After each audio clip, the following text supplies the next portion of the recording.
What's up? Good evening, everybody who is here now.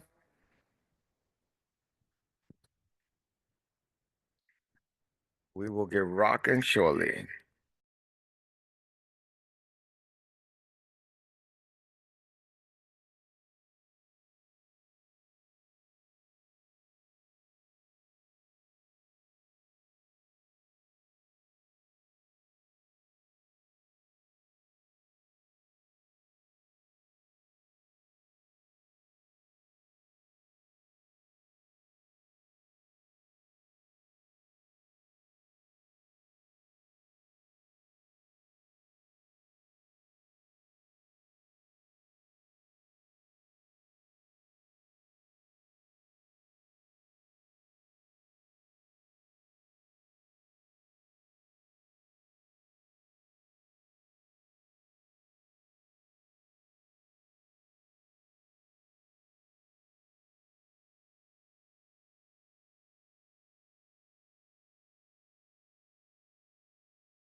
Ladies and gentlemen, it is 7 on the dot, and it's time to get live.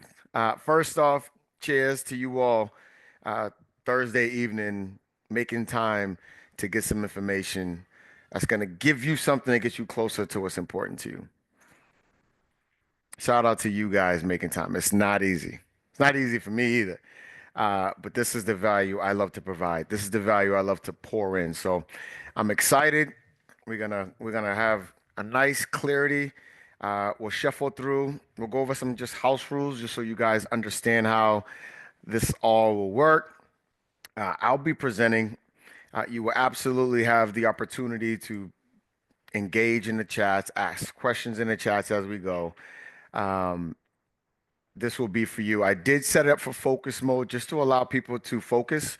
When I've done these before, sometimes screens are on, which is totally fine. I'll actually enjoy the engagement. But when someone like yourself makes a decision to give your time to me so you can learn something, I want to respect that. So I did put it in focus mode to allow your attention to be locked in, to allow distractions to be lessened. So you can focus on the information. You can focus on what you need to get out of this that's going to serve you as we look for 2025 and game planning strategically, just understanding how things work. Where have we been in real estate? Where are we now in real estate and where we're going? And we get these details. There's people copping in, so I gotta click as they pop in.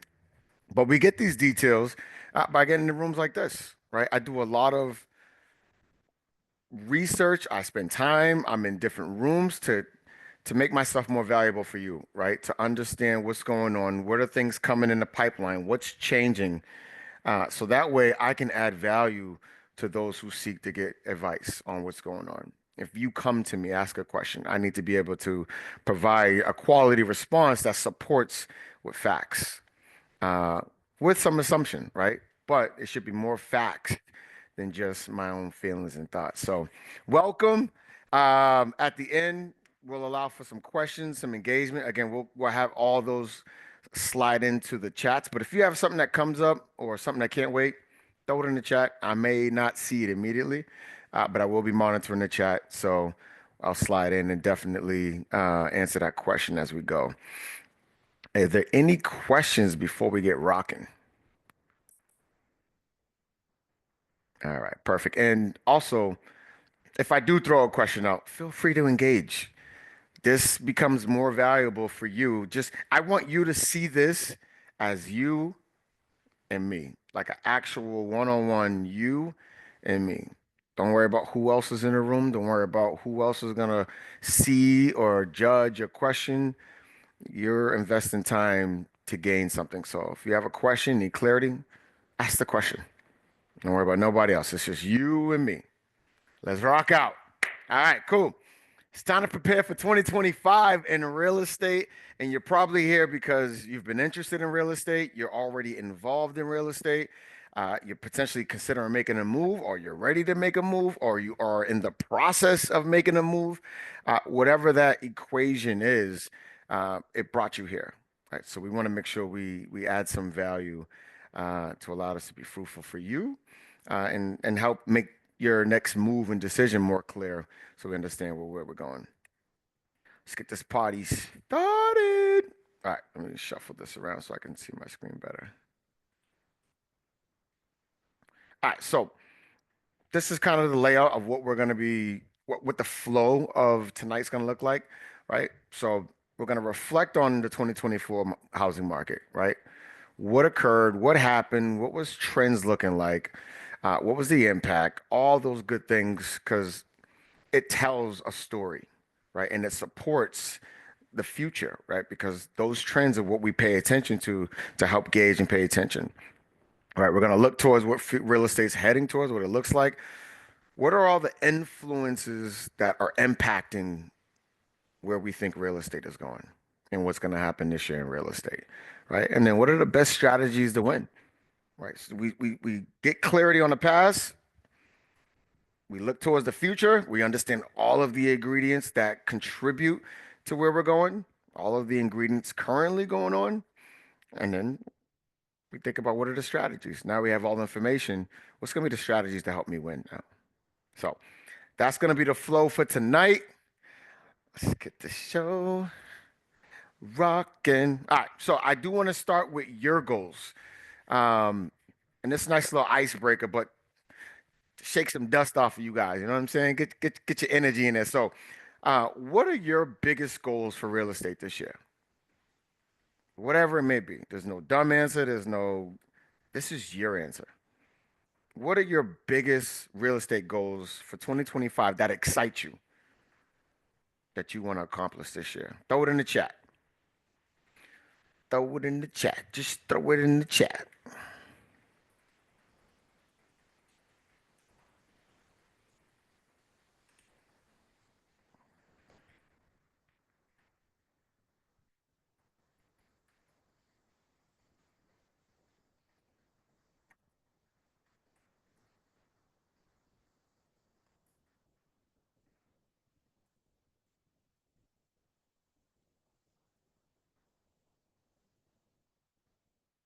All right. Got some coming in.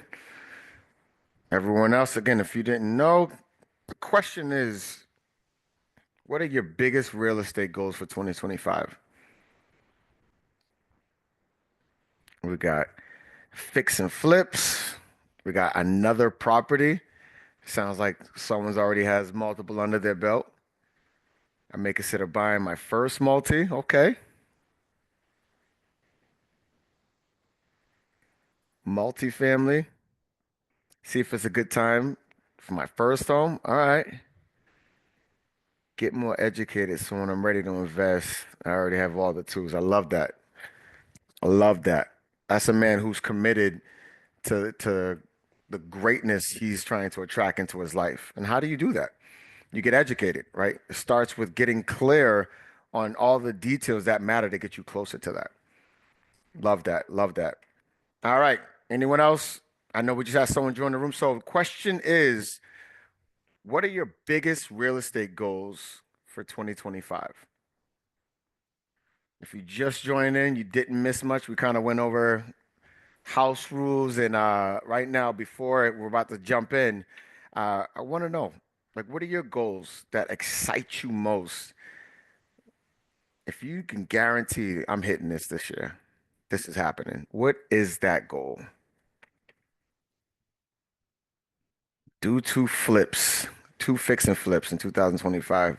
Partnerships to be specific. I love that. Jeez, two flips. That's exciting. That's really exciting. Buy a home before interest rates rise further. Love that. Love that. So it sounds like she's predicting. She has her own little predictions over there. He, John. All right. Give you guys another minute to get your thoughts in there. Again, the question is, what are your biggest real estate goals for 2025? All right, cool. Looks like you all jumped. All right, we got one more jumping in. I love it. Secure a home with current programs available. All right, cool. So you want to get a home and you want to make sure you capitalize on whatever programs are available. I love that. Appreciate that engagement.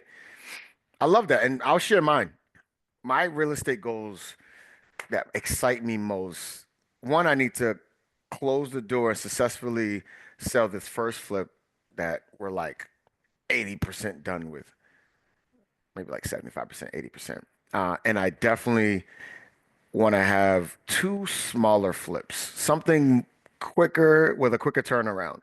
That that excites me most because of what I'm going to do. One is experience, and then also those funds I'm going to use to do something bigger. So I had to jump in there with you guys and share mine. So appreciate that.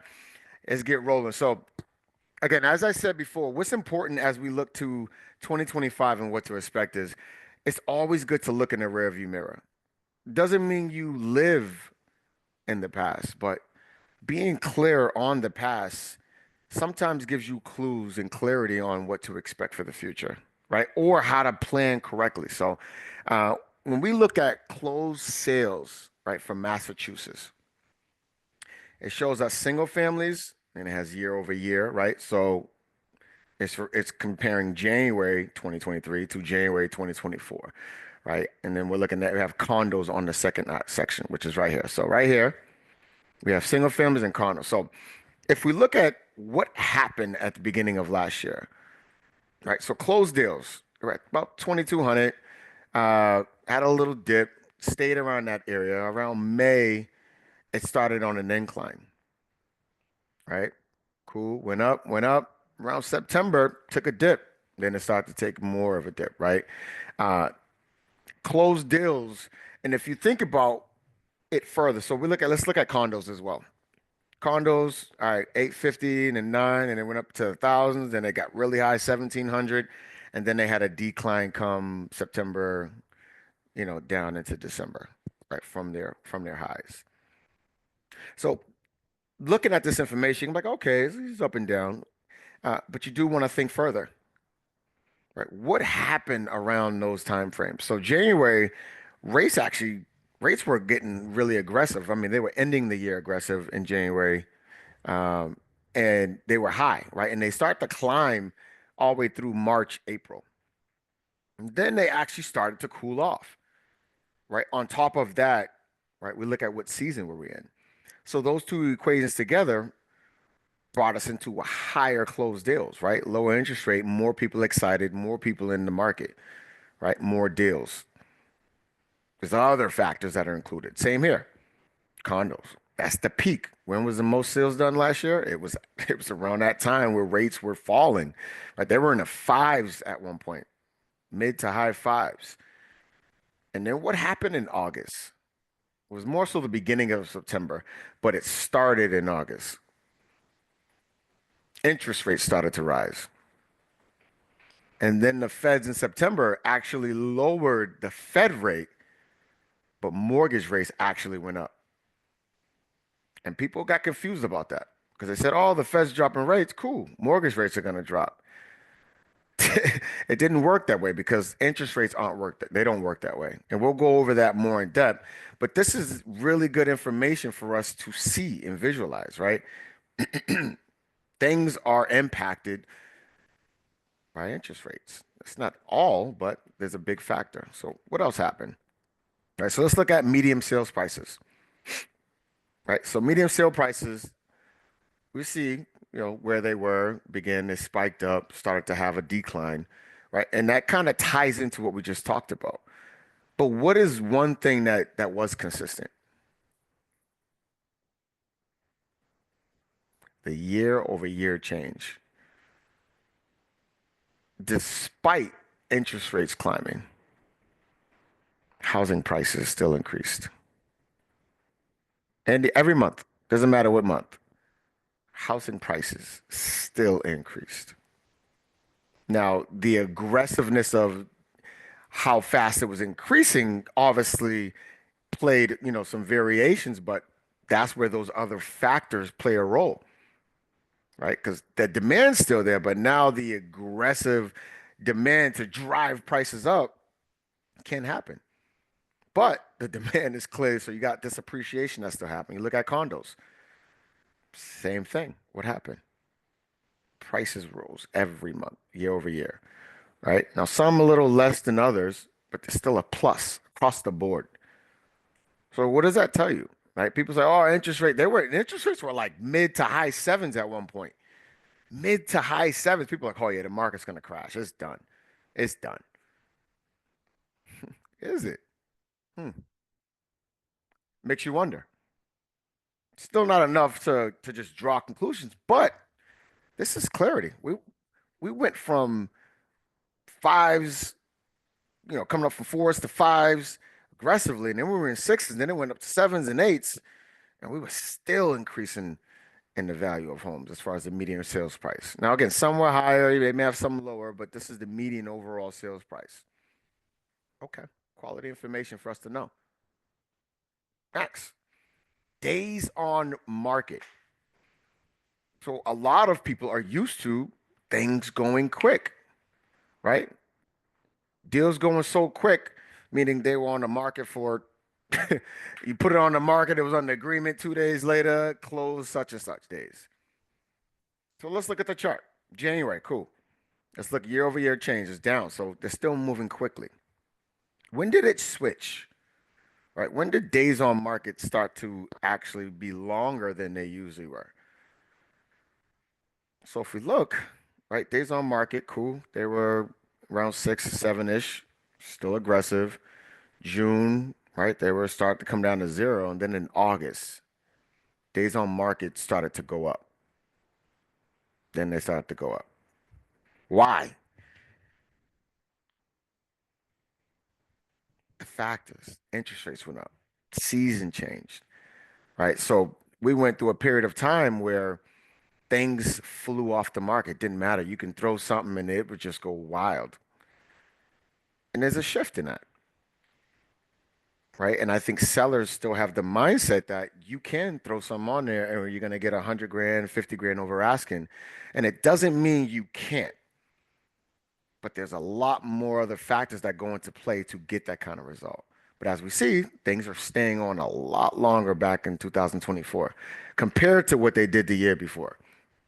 We look at condos, same deal, same deal, right? So they were moving a little quicker, and then boom, We got slim. Fed drop rates, it doesn't matter. Fed's rate is not the mortgage rates. They are not the same thing. There's influence, there's a connection, but they're two separate things. So this information is important for us to know as we reflect on 2024. Right. List price received. Right. So this is I list my house for 500,000. Did I get asking? Did I get over asking? Or did I get under asking? Did I have to do a price cut? Did I have to take less because maybe it didn't appraise? So you can see the trend, right? It was down because again, we were coming on a year where interest rates were rising. They kind of chilled out for a little bit. They started to lower April, May, June, July. They were lowering. We were down to again high fives. Look at the prices. They started to go over asking again when they were on the rise early in the year, ending 2023 to 24. Started to get, it wasn't getting that crazy bid over asking. Interest rates went up. What happened? People, they weren't getting crazy amounts over asking. Started to get, look at condos, same deal, right? Demand, demand changed slightly, meaning there wasn't a flock who can afford it. There weren't a flock who were willing to throw over. They wanted the property, but you weren't getting the easy 30, 40, 50 grand over asking. So from a seller's perspective, it's important to understand because that impacts you, the decisions you make, how you list. For buyers, it's important to understand because you're starting to see a trend. When can you actually capitalize?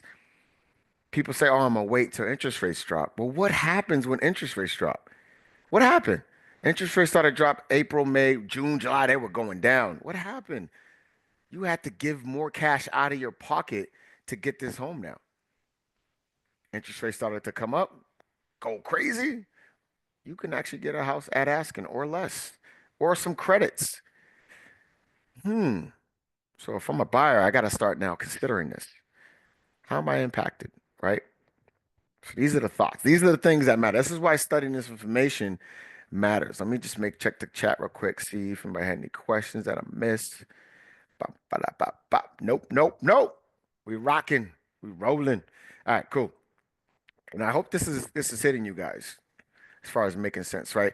So now it's time to understand all the other key pieces that contribute to where this market's been, where it's going, the factors that influence everything that everyone's talking about. Because people hear Fed rate, like, oh, Fed's are going to lower rates, interest rates are going down. Slow down. Not entirely true.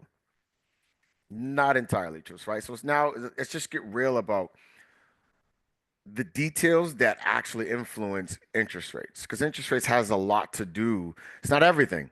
So many other factors, but it has a lot to do with the influence of how things are moving in this housing market. So when we think about mortgage rates going forward, I need you to think bond market, right? Bond market is tied to the 10-year yield. 10-year yield are securities that people put money into that they feel safe they're going to get a good return on.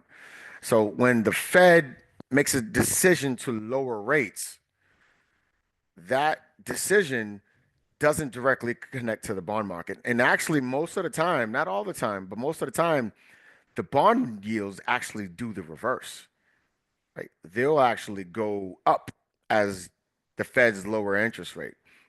So understanding like how does the bond market work? So when the bond market goes up, investors are saying they are hopeful for a strong economy, right? So when you think about when interest rates drop, it's because the bond yields are actually going down. That means people are taking their money out of other investments, stock market, other aggressive investments, taking it out and they're putting it in the bond market because they're scared. Things are not right. They're scary. They don't know what to predict. So they put their money in the bond yields. And when money's flowing to the bond yields, it actually lowers the bond yields because there's people flocking. So they're like, demand's higher. People want them because they're safe vehicles. Things are questionable in the economy. So we can lower the yield. We don't need to attract them because the demand is high. So we can lower the yield, pay out less of an interest to these investors, and then mortgage rates follow. So when does that happen? When there's uncertainty. when there's concern. So if you now jog your memory, when interest rates were down to 3%, 4%, 2%, why? Oh, it was that thing called COVID. COVID came. COVID had everyone scared. Jobs closed, businesses losing. People were scared to talk to each other. They couldn't high five. You couldn't hug your mom. All this fear was inflicted. So where did people do with their money? The stock market was going bananas downward. Like if you bet against the stock market, you made a lot of money for a little bit, and then it went crazy up. And if you didn't pull out, you lost all that stuff. Yeah, that was me. But anyway, uh, so people flocked money there, which drove yields down. They drove them down to nothing. So if you think now, if people say, "Oh, Trump's in office, things are going to be great," okay. So will people take their money out of the stock market and put it in bond yields? Probably not. And if they don't do that, then what happens? Bond yields have to go higher because they have to attract investors to put their money there. But if the economy is looking good, is thriving, hopeful unemployment information is coming out, which that's wrong, we'll get into, um, then yields go up because they have to attract people and keep up with the other aggressive investments that actually drive income. When there's uncertainty, things look like it's about to crash, go crazy. We got war jumping off. There's fear. Money leaves stock market. Money goes to bond yields. Bond yields come down. Interest rates comes down. Mortgage rates are tied to bond market. Bond yields go up, interest rates go up. Bond yields go down, interest rate go down. So when we drop rates, I'm on this long, but this is so important. You can't miss this. So when we think about when the Fed in September dropped rates, everybody's like, oh, they dropped rates. I think it was 50 basis points or 75 basis points. Why did they do it? They said the economy's doing good. Inflation is under control. We're gonna lower the Fed rate. What does that mean? Everything's good. What did the interest rates of mortgage do? They went up. Money left the bond market, went to more aggressive securities that because everything's great. So if that hits, great. If it doesn't, you'll have time to connect with me later. But I hope that gives you more clarity and an understanding about how interest rates really work. It's not the Fed rate. That's just what everyone says because everyone thinks that. All right, other influences, unemployment numbers. So this is I want to ask why do you think this is important, but I don't want to sit and wait because I know I want to respect everyone's time. But unemployment numbers matter, and there's a high suggestion that these are incorrect reported numbers. So every month, these are reported unemployment numbers for the United States, right? Which impacts how are we doing as a country. And how they're calculating it is forcing these numbers that aren't accurate and legit.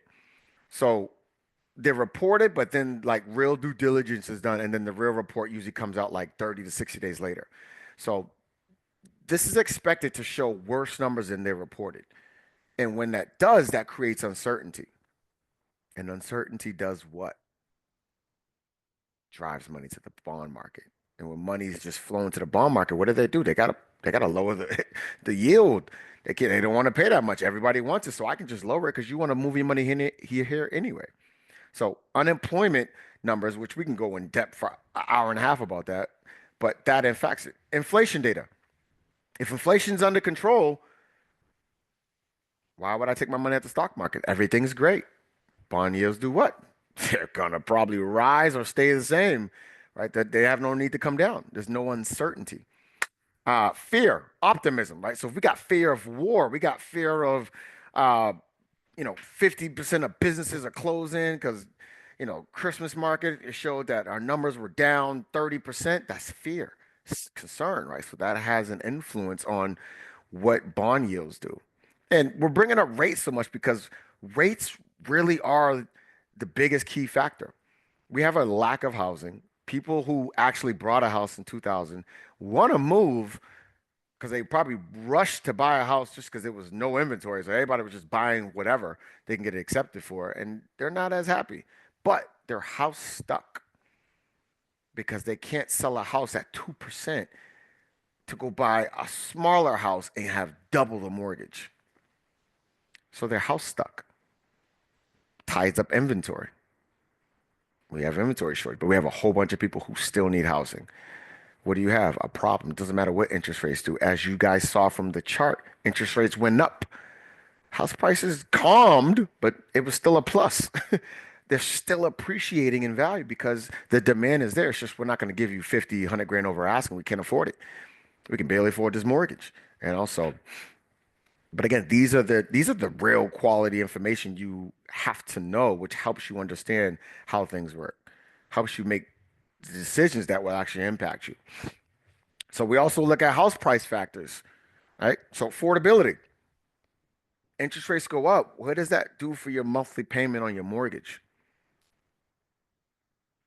So just to give you this, so every $100,000, that's me getting ahead of myself.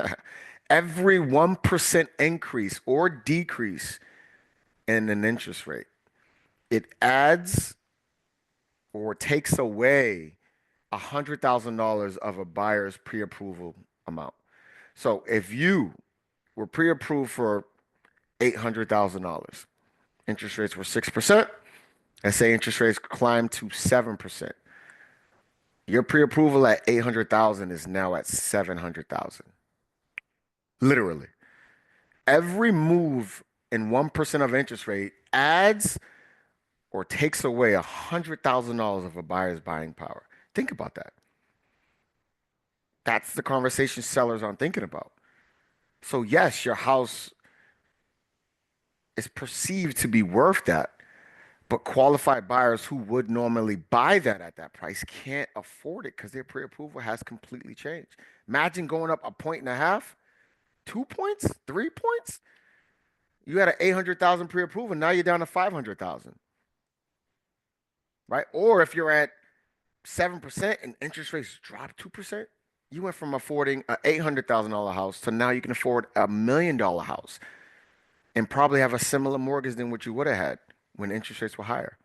Let that sink in, right? So affordability will dictate how aggressively fast this market goes or how calm and steady it will go. Because a retraction, it just can't happen. There's such a shortage and there's such a demand for housing, let alone people who need housing, let alone people who we're going to get into other factors of like why there's so many people trying to get a home. Like there's a lot of factors. So affordability is huge. Next, economic conditions, right? So we're talking about we got a whole new president with a whole new vision, with a whole new aspirations and tasks and choices. They have impact. If we throw tariffs on all these countries and they're like, yo, we throwing tariffs back or we're not, that what's going to happen? They're going to throw it back and that creates uncertainty, creates fear, right? That will have an impact on the market, right? Or if we're saying, hey, everything's going to be great, taxes are going to be lower, stock's about to go crazy, what's going to happen? There's no fear. There's no optimism. Things about to be great. Is money going to go to the bond market for safety, or is it going to go to other assets or investments such as stock market or all the other stuff, right? So people got to understand. Yeah, all right, you want a better market. Don't think interest rates are coming down. There's no urgency for it. Yields are going to go higher because money's leaving it. Money's leaving it, so they're like, we got to attract more. So you got to understand supply and demand. We're shortage. That's going to play a factor. New leadership. There's so many other moving parts going on that plays a role in what happens. People say they want a better economy. Great, but just know you're not getting better interest rates with that either. I think the president was out there today. Oh, I'm gonna demand interest rates come down. He can't. It's tied to the yield. Now he can manipulate it some way because he'll figure out any way to win. Say no more. Everybody find ways to win. He can manipulate it, but he can't just. It's not someone who's just has a dialer choosing what to do, like the Fed rate. The Fed rate's tied to credit cards, auto loans, personal loans, credit cards. I think I already said that, but I'm gonna say it again. So when they lower Fed rate, all those other interest rates thresholds come down. When they raise it, all those interest rates go up. It doesn't work that way for mortgages. It doesn't work that way. They're connected to the bond yield. Yes, you guys listen, man. I love that. Respect you. Next, natural events. This is huge because when you think about what's going on, people who live in California, they're seeing other, even if they're not affected. Let's say they're in a different part of California that hasn't experienced, some terrible stuff that's going on. They're seeing insurance companies just cancel policies straight up. I've been paying you hundreds of thousands, who knows, whatever. Those properties are expensive, so probably. And they just canceling. There's wildfires. They got a hurricane. I mean, not hurricane. They got a potential earthquake that's due, overdue. The motivation to still stay out there, I'm sure it's probably changing. Or those who have actually experienced loss, they're like, I can't afford to live here, or I don't want to live here anymore. They're thinking about relocating. That impacts markets, right? It may impact Boston. It may impact Texas. It may impact Illinois. It may impact wherever, right? You think about Florida. This year they got smacked up. So you think about all the that's not funny. That's really bad. They got hit hard. But you think about all the retirees who go down there. They lost insurance. They're getting their houses destroyed. They're getting hit, weather. They're getting snow. They left New England or everywhere else to go get warmth, and they got snow. They're starting to second guess. I might as well go move back up where my grandkids are, or where I was born, or where family is, or where it doesn't get all this craziness. Florida's getting hurricanes, and now they're getting snow. West is out there burning up, and the Gulf. I mean, Texas getting smacked up too with hurricanes. So much uncertainty in these areas that were prime. Uh, People are considering. So that's important to know because it may impact this area. It may make demand even higher, which then may impact prices. Because if people are flocking to choose to come to the Northeast or the Midwest, or it will impact the demand, right? And that will impact prices. So now we have to think, okay, all these things have influence. They all are connected. So there's way more to look at than just interest. There's a lot of other factors. So this would be important. Again, we got a lot of crazy stuff happening um, around the country, around the world. But there's just nothing supporting home prices crashing. Like, I don't know where people, I get history has a tendency, but if you actually look back, there's ingredients of why there was a crash in the housing. We had ample supply and not enough demand, but that ties back to the baby boomers and then the wars we had, and then the unfortunate men that died off. So they were in a certain period where there just wasn't enough people who needed houses because of those wars we're in. So it caught up when they got of age, which then caused a big drainage because they were building, we didn't have enough. But now we're not. We're reversed.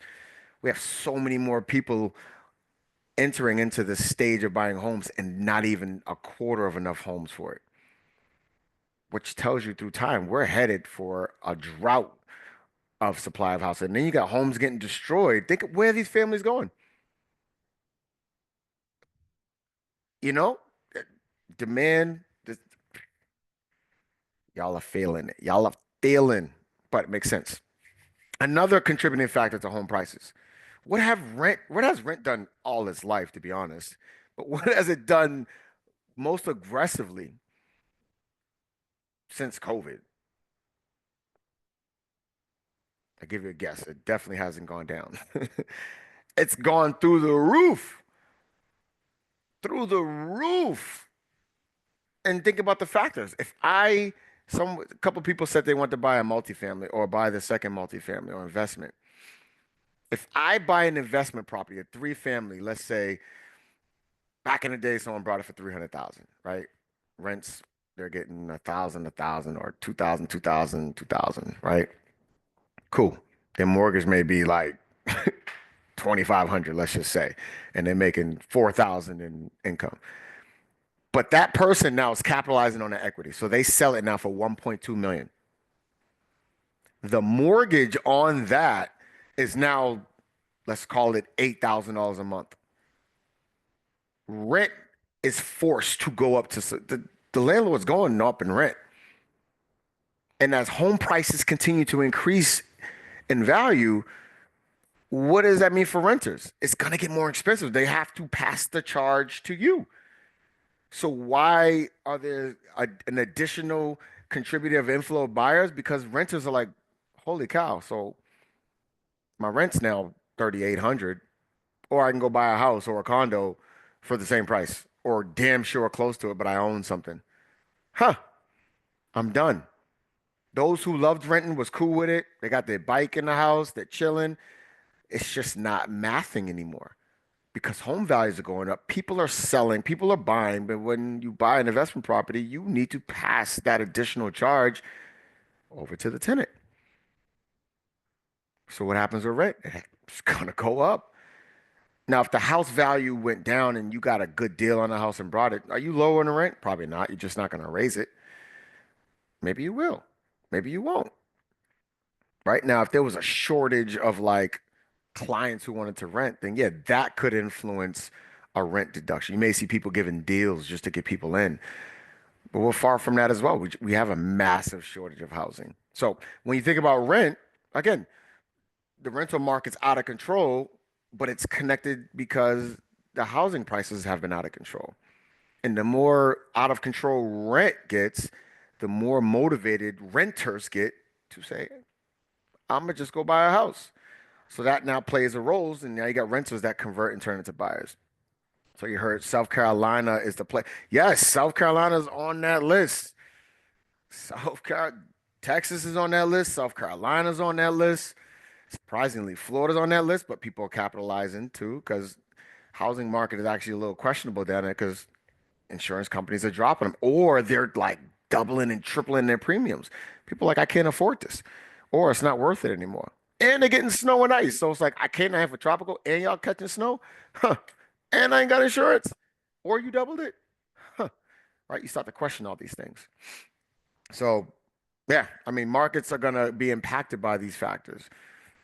Now, again, if we're in Cali, yeah, you may see a decline in some prices because people are trying to get rid of them. And if you got a bunch of people trying to get rid of some houses, people scoop them up, but they may want a deal. Right. So where are we headed? Having all this information, we're clear about all these details, right? We're starting to understand now how are things influenced? How are things impacted?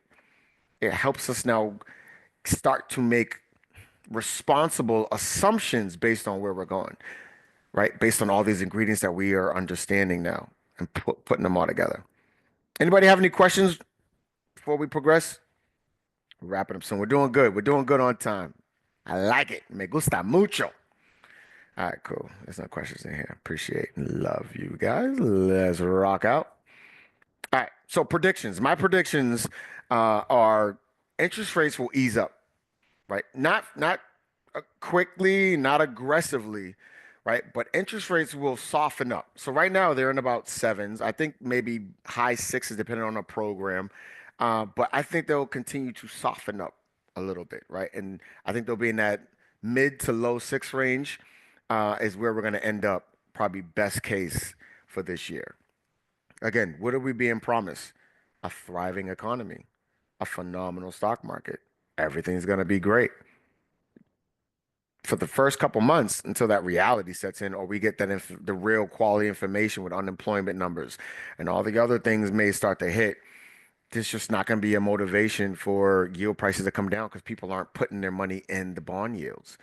They're putting it in all these other areas that they're told is about to go crazy, stock market, other investments and blah, blah, blah, blah, blah. So we will see a softening. I do not see us going to 8%, 9%. It's just now again, if we really do good as an economy, which we're not doing good, it's just covered up. A lot of it's covered up. Uh, it could see that increase, but I don't see that just given the real trajectory of what's going on. Inflation is having its impact, and that's being sheltered as well. So when those real numbers start to hit, right, and they have no choice but to show it, it's going to have an impact. It's going to add some fear. Next, home prices. I think those are going to continue to climb, right? They're not going to be 2021 numbers or 2020 numbers, right? As far as 30% increase, 40, 50% increase. But you will see more of what we saw last year, right? There was just a consistent additional increase in home sale prices. So I do see us continuing that steady climb. It's just not going to be aggressive unless interest rates, really drop down into the fives. Then you may see even more of an uptick and a more aggressive. But we're not looking at, you know, crazy going over unless you price it right. right? Rents, I see rents rising. The more expensive these houses are, and we're saying house prices will continue to rise. A lot of these houses are multifamilies or condos, they're getting rented out. Rent prices will the renters have to take that burden. They've always taken that burden, right? And it may because you're not ready to buy, maybe because your credit, it could be because you don't have the money. So unfortunately, they take the blow.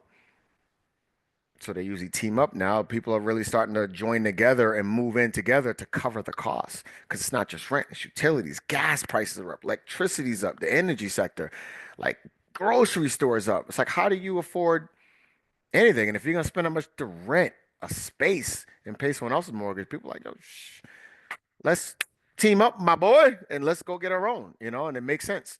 Which is why you have more people in the buyer market like, yo, I'm trying to figure out, I'll take a higher price because I'm gonna pay it either way in renting. Next, we do have a condo boom. Um, if you really sit with the numbers, you see people are understanding they have a spot they never thought about condomizing. They're selling them as condos now, right? Or people having multifamilies, instead of selling the multifamily, they're breaking it up. They're going through the attorney, changing the title, three separate deeds. And now instead of making 1 million on this three family, they're making 1.5 because they're selling each condo at, you know, 450,000 each. I don't know what that comes to, but y'all just rock with me. I'm giving you a bigger pitch. I got your back. But that's why you see this condo boom. And a lot of these luxury areas like Hingham, Situate, Hull, they actually have a significant increase in condo sales year over year compared to single families. Right? You think about these high rises, these complexes, like they're owned by like individual people who go there for the summer or, you know, but now they're selling them off because they're realizing the demand for it. They can get into Situate or Hingham without having to have 5 million. They can maybe have to spend 800,000, which is still crazy, probably a two-bedroom. But they can get into that territory, own some real estate in these elite areas. So those condo prices in those high-end areas, just like Boston now, are really driving up prices big time. So some strategies for sellers. So if you're a seller and you're preparing to sell your home this year, right? It makes sense based on the next step you're trying to attract, rather getting a bigger home, downsizing because you're lonely in this big ass house, or you're moving out of state, right? You're deciding to change environments. It's important to get clear on all the important ingredients to make sure we can maximize your return so we don't leave equity on the table. So first is staging, right? And I got this picture to illustrate because this is real life. Beautiful, same dining room area, right? This is one section of a house. You're assuming, people can visualize. People will walk in, they'll probably, try to get creative. Most people aren't creative, but they'll see an empty space. All right, cool. Newer floors, nice walls, white trim, cool. Versus my house, they walk in, we have the same layout, but they see this. They see this right here, the after experience. Who's gonna get more excited faster or willing to probably spend a little more to make sure they get this house? It's probably the one that they can visually see their family sitting at the table. They feel clean, they feel warm, they feel right. There's emotions with this. They're gonna leave here, can't stop thinking about this whole feeling, this whole image. Versus here, they're like, oh, cool, that was nice. They may still want it, but which one's probably gonna make them say, you know what, I think I'm gonna spend a little more. I'm gonna extend the budget. I know I said I want to stop at 830, but we can do 860 on this one. We could do 850 on this one. Right? So staging is going to be your best friend and it costs, but if I have to spend 5,000 to get someone to spend 10 or 15 or 30 over, does it make sense? Because you can clearly see which one would generate a better feeling for you. Next, repairs. Go through your house, hire a home inspector. It may cost you $700, right? To pay someone to come in and do what someone else is going to pay someone to do anyway. Right? But if you find out you got a leak under your kitchen sink, you found out, you got, I don't know, you got termite damage in the garage on one area, right? Whatever it may be, things that actually will concern buyers.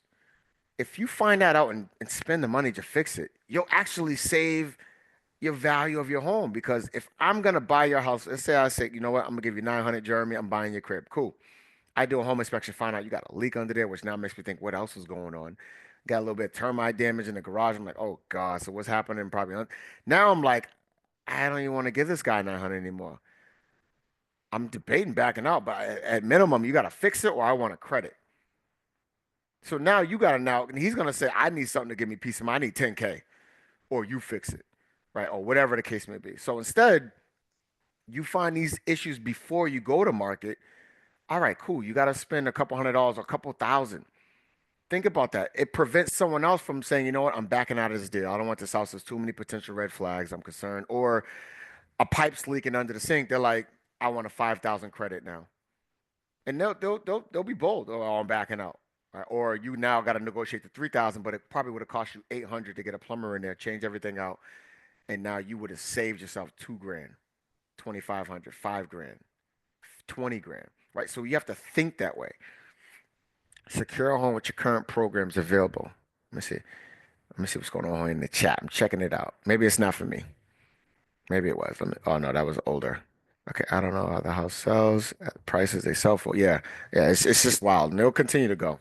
It'll continue to get crazy, and that's why people who were waiting, they will miss the ball. It'll be so out of control, which is intended to do, to keep everyone renters, right? And to keep the wealth consumed by the majority. It'll be so out of reach if you don't buy you're just not even gonna be able to. Like, and if you do, it's gonna be something beat up or something very small. You spend $800,000 on a one-bedroom condo in Fall River, like real. So anyway, outside presentation. You think about this. Someone pulls up. That's the first impression. Now, obviously, in the winter, it's hard to capitalize on that, but you do your best. There's companies that will do their best even with frozen grounds, right? But if it's gonna help, or if you have dry, cold, frozen leaves, and clean that up, get someone there to clean that up. It may cost you a couple, several $100 or 1,000, but that perception when a buyer pulls up, they're pulling up like, oh God, look at the bushes covering the house, and they're all wild. There's all kinds of emotions being triggered, and if you don't get ahead of that, you actually will screw yourself. So I'm gonna keep moving ahead quickly because I'm realizing I need to keep this moving. Next strategy for sellers, pricing and negotiation, right? If you wanted to move quick and excite, you got to price it right. And I know this hits a lot of sellers because they're used to a high flying market, but qualified buyers, they will communicate if they're excited about it, right? Days on market will be longer if you're not willing to price it in a way that excites. And some people have the tolerance because like I got no mortgage, I'm sitting on it, I don't care. Every situation is going to be different. But, pricing it is a huge contributor to how things move. Counter offers. This is going to be huge for sellers, right? So someone may make an offer, let's say you ask for 900,000, they're like, I'll give you 910 or I'll give you 900, but I want a 5,000 buyer's credit. I want 10,000 buyer's credit. You can say, okay, I hear you. Listen, how about we do 900,000 and I'll cover your moving costs. Whoo! Think about that. Buyers gonna be like, oh, what, you gonna cover my moving costs? Even though they're not realizing it's actually less than what it would be for a buyer's credit. But in their mind, that's less money out of their pocket. That's hassle, that's time, that's emotion, that's sweat. That deal just became 10 times sexier than it is, hey, I'm spending 900,000, I'll give you 10K credit. Because they're not going to get physically the credit or go towards closing costs or something, which actually is impactful. But if you say, well, I want 900,000, but you know what? I'll cover your moving costs. I'll cover your moving costs up to 5,000. Buyer's like, holy cow, bet. Save time, energy. So anyway, creative, right? So you can counter offer sellers in a strategic way that excites your buyers. Closing negotiations, right? Closing cost credits or giving them additional time and stuff like that. And then there's other creative ways to add value to get what you want and to give the buyer what they want. Because what interest rates are, I mean, you got to give the buyers some type of understanding and cooperation because it's hard. So for them to still in this market give you what you want for your home, have some flexibility, have some creativity to where everybody feels like they win. Because getting your house, yeah, it's a win, but they're going through a lot to afford this house.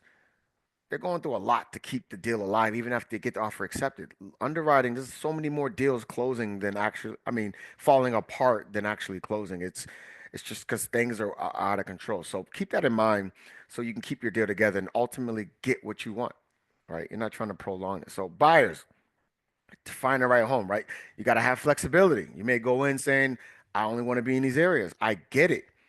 We all have clarity on what we want. And then once you get clarity, you just got to be willing to be flexible. You may want a single family with a big acreage. I get it. Maybe it can't happen on this one, and maybe you get a townhouse. It's like a single family, right? It has a yard. So instead of just a single family, because maybe it's not in the price point, and you have to go now from Framingham, now you have to look out in Worcester or Fitchburg. Instead of doing that, maybe say, you know what, to stay in the area I want to stay in, let me see what townhouses look like, right? So just having some flexibility there. Next, creative offers. Same for buyers. You may tell the seller, listen, I'll give you 900,000, or I lost my train of thought. I had a really good one, but I lost it. But it's how do you get creative with you may tell the seller, same thing. Hey, I know you want 900. I'll give you 890, but I'll cover your moving costs. I'll cover the to hire people to come in and help you pack and move, right? Let's just say you calculated what that cost would be, right? So you already know it's going to be more beneficial, and maybe it happens after. Like you can be creative.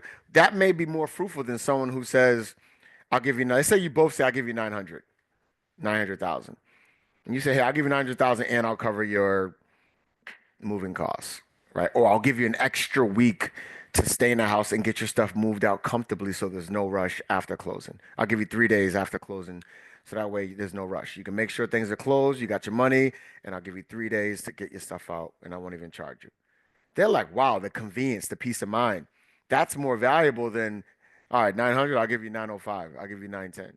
Because they're still making money, but that convenience may be more exciting than the higher offer, right? So getting creative with your offers on homes. Next, be organized and clear. Like this journey will move quick. It will move quick. Have your pay stubs, your information, get the lender what they need. Sit with your agent. We're gonna sit together. We're gonna chat. We're gonna get clear so that way we're organized. We know what to expect. We know if we like a house, we already know what the next steps are. Like the clear and organized you are, the process is a lot easier because it's already hard. But you need this to be as easy as possible. Next, buyers' strategies for financing, right? So do more research. There are a lot of different banks, and a lot of them have the same stuff. But there are some banks who are creating their own grant programs. They're creating their own incentives, right, to help buyers out. And you don't know that by just walking down the street. You don't know that by just being online. Like you may have to do some due diligence. It's worth it though, because there are banks creating their own plans and programs to help buyers. They understand what we're in. So there's a lot of things. So I would say definitely look at multiple lenders to see what options will best benefit you, right? Next, negotiating seller credits.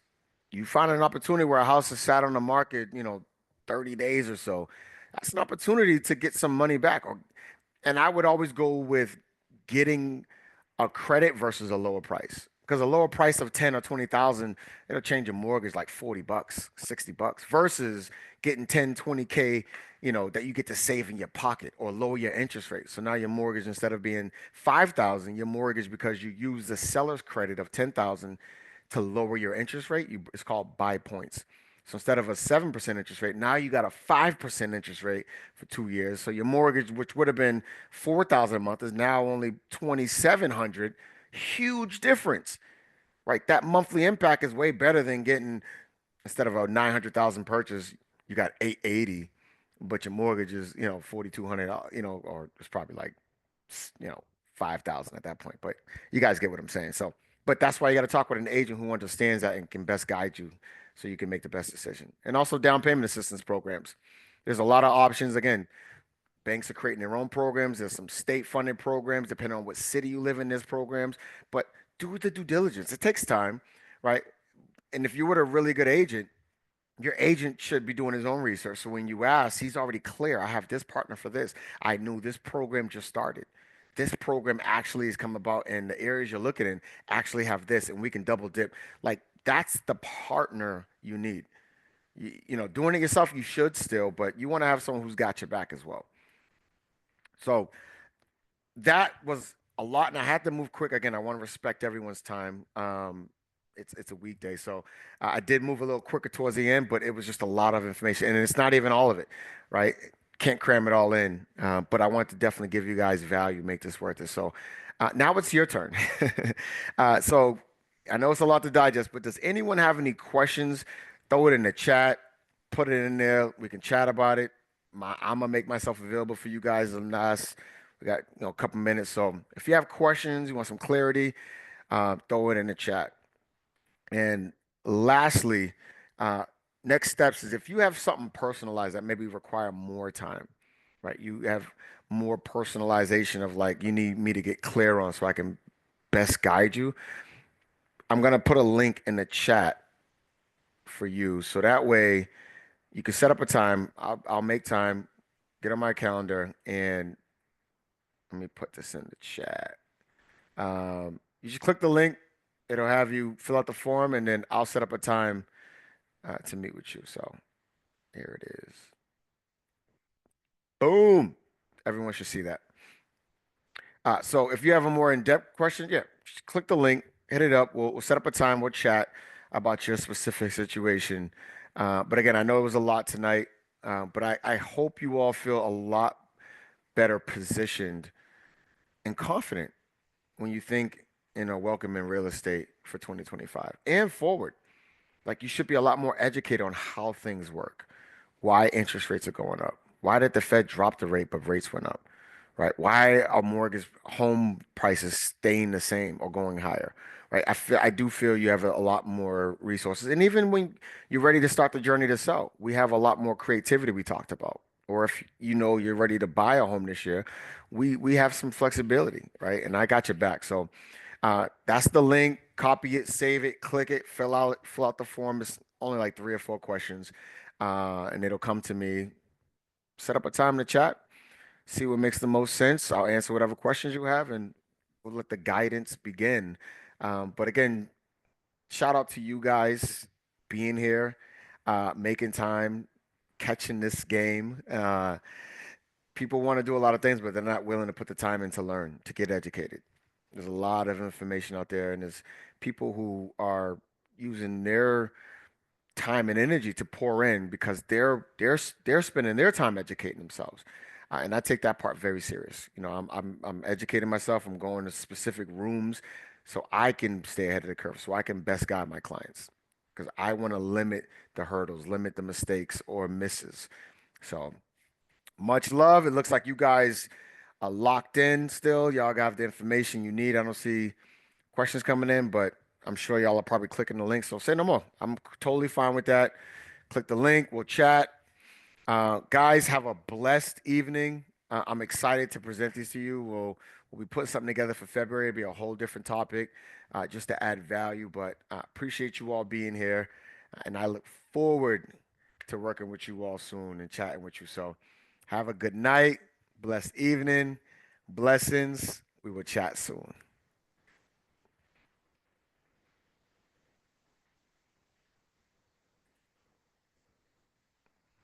All right.